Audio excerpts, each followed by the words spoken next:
ఈ రోజు యొక్క చారిత్రక గొప్పతనం మీకు తెలుసా?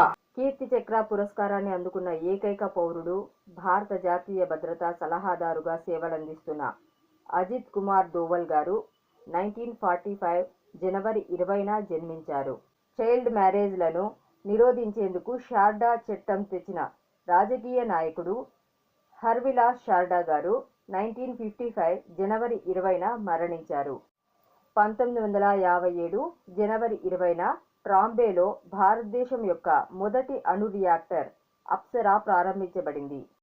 2011 జనవరి 20 నుండి భారతదేశంలో మొబైల్ నంబర్ పోర్టబిలిటీ సేవలు ప్రారంభించబడ్డాయి. 1754 జనవరి 20న కుమ్హేర్ యుద్ధం ప్రారంభమై మే 18 వరకు కొనసాగింది.